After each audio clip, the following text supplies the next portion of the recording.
Let's see question number 6 of RMO 2025. Question states कि एक non constant polynomial है px with integral coefficients और n greater than और equal to 2 एक ऐसा इंटीजर है कि इस सीक्वेंस के किसी भी टर्म को वो डिवाइड नहीं करता। ठीक है, मतलब अगर मैं इस सीक्वेंस के किसी भी टर्म को n से डिवाइड करता हूं तो जो रेसिड्यू होगा, जैसे मान लीजिए कि जैसे मैं ये लिख रहा हूं ना कि p0 is r0 mod m mod n से डिवाइड करने पर जो रिमाइंडर है, जो रेसिड्यू है r0, ऐसे ही सबके लिए है।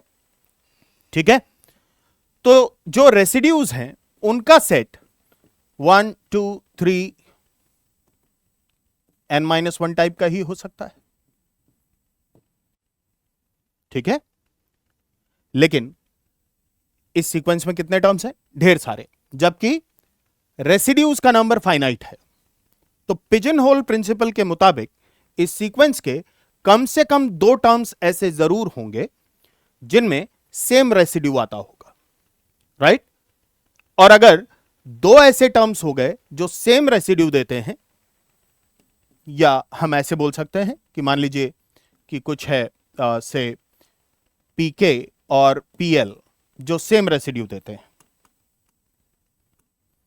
pk pl r mod n, right? तो अगर ऐसा हुआ तो pk माइनस pl निश्चित रूप से 0 mod n, या हम ये बोल पाएंगे कि इस सीक्वेंस में ऐसे टर्म्स तो मिलेंगे जिनका डिफरेंस जो होगा वो n से डिविजिबल होगा। लेकिन हमें केवल इतना ही नहीं साबित करना है, हमें यह साबित करना है कि ऐसे 2 इंटीजर्स एग्जिस्ट करेंगे 0 से n-1 के बीच में जिनकी वैल्यूज होंगी, जिनके लिए pb माइनस pa n से डिविजिबल होगा। तो इसके लिए हम क्या करते हैं, एक चीज तो तय हो गई, पिजन होल प्रिंसिपल की मदद से हमने यह साबित कर दिया कि इस सीक्वेंस में कम से कम 2 ऐसे टर्म्स हैं जो n से डिवाइड करने पर सेम रेसिड्यू देते हैं। मान लीजिए कि फर्स्ट 2 सच टर्म्स, जो पहले ऐसे 2 टर्म्स हैं जो सेम रेसिड्यू देते हैं, वो हैं pu और pv। ठीक है, मतलब pu माइनस pv ये पहले ऐसे 2 टर्म्स हैं इस सीक्वेंस के जो n से डिवाइड करने पर सेम रिमाइंडर दे रहे हैं, या हम ये बोल सकते हैं कि pu माइनस pv, pu और pv पहले ऐसे 2 टर्म्स हैं जिनके लिए pu माइनस pv n से डिविजिबल है, राइट? अब हम करते क्या है कि लेट u बी, जब हम u को n से डिवाइड करते हैं तो रिमाइंडर कुछ a है, और v को n से डिवाइड करते हैं तो रिमाइंडर कुछ b है, राइट? या आप इस चीज को ऐसे भी लिख सकते हैं कि u is a mod n and v is b mod n। यहां पर रिमाइंडर के रूप में हमने लिया है तो हम ये बोल सकते हैं कि q1 q2 यहां पर इंटीजर्स हैं, और a और b की जो वैल्यूज हैं वो it can be anything from 0 1 2 3 to n-1। कोई 2 इंटीजर्स u और v, उनको n से डिवाइड किया, रिमाइंडर a b, तो रिमाइंडर कुछ भी आ सकता है 0 से लेकर n-1 तक। ठीक है, now what we will do, क्या करेंगे हम, देखते हैं क्या a is equal to b हो सकता है। लेट्स सी, अगर a b के बराबर हो गया तो ऐसे में वी कैन से कि u माइनस v,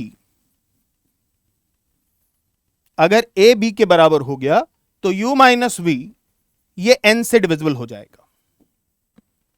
अब यहां पर 2 चीजों पर ध्यान दीजिए, अगर ऐसा है तो u v mod n, right? अब देखिए, जैसे मैंने बोला ना pu और pv इसी सीक्वेंस के टर्म्स हैं, इस सीक्वेंस के टर्म्स पर अगर आप नजर डालते हैं तो पहले टर्म को छोड़ दीजिए, बाकी टर्म्स से आपको अंदाजा लग जाएगा। अगर मैंने इसको पीयू बोला और इसको पीवी बोला तो यू के रूप में मैं इसको ले रहा हूं और वी के रूप में इसको ले रहा हूं, तो यू और वी भी इसी सीक्वेंस के टर्म्स हैं। ठीक है, जैसे v जो होगा वो pv के पहले आएगा। ठीक है, या फिर हो सकता है कि u 0 हो जाए। अब हम यहां पर देखने वाली बात यह है कि देखो, अगर u 0 हो गया तो यह रिजल्ट क्या कहेगा कि 0 v mod n, u और v इसी सीक्वेंस के टर्म्स हैं। ठीक, लेकिन एक चीज हो सकती है कि u 0 हो जाए और v इस सीक्वेंस का कोई टर्म हो, लेकिन यह संभव नहीं है। क्यों संभव नहीं है? अगर u 0 ले लिया तो this result is giving us that 0 is v mod n, या दिस इज सेम एज कि v इज 0 mod n, यानी v is divisible by n, लेकिन इस सीक्वेंस का तो कोई भी टर्म n से डिविजिबल नहीं है, ये बोला गया है। ठीक है, तो यह सिचुएशन नहीं हो सकती, राइट। फर्दर, अगर आप u को 0 नहीं लेते, u और v को दोनों को इसी सीक्वेंस का टर्म आप लेते हैं, तो भी यह नहीं हो सकता, क्योंकि अभी हमने देखा जैसे अगर मैं pv इसको लेता हूं तो v इस सीक्वेंस में pv से पहले आने वाला टर्म है, जबकि हमारा इनिशियल असम्पशन क्या था, pu और pv पहले ऐसे दो टर्म्स हैं इस सीक्वेंस के जो इस कंडीशन को सेटिस्फाई कर रहे हैं। ठीक, तो in either case what we can see, और u minus v 0 mod n, जहां पर u and v are also terms of the same sequence, same sequence, लेकिन यह भी हमारे इस इनिशियल एजम्पशन को कंट्राडिक्ट करता है कि पीयू और पीवी पहले ऐसे दो टर्म्स हैं जो इस कंडीशन को सेटिस्फाई करते हैं, क्योंकि अगर यह कंडीशन है तो यू और वी, हमने देखा कि जैसे पीवी, तो अगर मैं इसको वी बोल रहा हूं तो यह पीवी से पहले ही आ रहा है इस सीक्वेंस में। ठीक है, तो यह हमारे इस अजम्पशन को कंट्राडिक्ट करता है कि पीयू और पीवी पहले ऐसे दो टर्म्स हैं जिनका डिफरेंस जो पीयू माइनस पीवी, जिनके लिए n से डिविजिबल है, राइट। तो इसका मतलब कि a is equal to b नहीं हो सकता। तो without any loss of generality हम a को लेस देन b ले सकते हैं। ठीक, अब यहां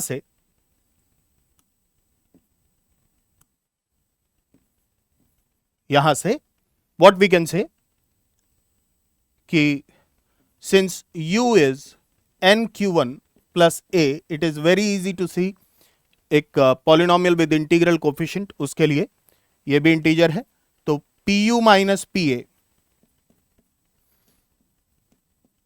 it will be divisible by n, right, it will be 0 mod n, इसको ऐसे लिख सकते हैं, एंड pv माइनस सिमिलरली, क्योंकि v भी कैसा है nq2 plus b टाइप का, right. Similarly we can say कि pv minus pb, this is also 0 mod n, right. These two will give us that, यहां से आप लिख पाएंगे कि pu is pa mod n, pv is pb mod n, तो pu minus या pv minus pu is same as pb minus pa mod n, right? ठीक है, but pv minus pu it is 0 mod n, तो हम pb minus pa ये भी क्या बोल सकते हैं कि it is 0 mod n, right. और यहां पर a और b वो कैसे हैं, हमने कैसा लिया हुआ है, without any loss of generality, ये तो हम बोल ही सकते हैं a not equal to b होगा, क्योंकि हमने देखा कि a इक्वल टू बी संभव ही नहीं है, और ए और बी की वैल्यू इसी सेट में है, तो it can be anything, right. So जो हमको प्रूव करना था, द कंप्लीट प्रूफ, ये देखना बहुत आसान है कि सीक्वेंस में ऐसे दो टर्म्स तो आएंगे ही आएंगे जिनका डिफरेंस n से डिविजिबल है, लेकिन इसका जो सेकंड पार्ट है वो दिखाना थोड़ा सा उसमें आपको काम करना पड़ेगा। तो इस तरीके से आप अप्रोच कीजिए जो हमने किया कि u को nq1 प्लस ए ले लीजिए, v को nq2 प्लस बी ले लीजिए, जहां पर मैंने क्या लिया हुआ है कि pu और pv इस सीक्वेंस के पहले ऐसे दो टर्म्स हैं जिनका डिफरेंस, जिनके लिए pu माइनस pv n से डिविजिबल है। तो आगे चलकर हमने ये दिखाया कि a इक्वल टू बी संभव नहीं है, a लेस देन b, बिना किसी दो में से एक नंबर छोटा ही होगा। तो विदाउट लॉस ऑफ जनरलिटी हम ऐसा मान सकते हैं। अब अगर u nq1 प्लस ए है तो सीधे सीधे बोल सकते हैं कि pu minus P A zero mod n, या pu is same as P A mod n, pv is same as pb mod n। यहां से डायरेक्टली हमको मिलेगा कि फॉर दीज टू इंटीजर्स, ऐसे दो इंटीजर्स एग्जिस्ट करेंगे such that pb minus P A is divisible by n, and that concludes the proof of this question.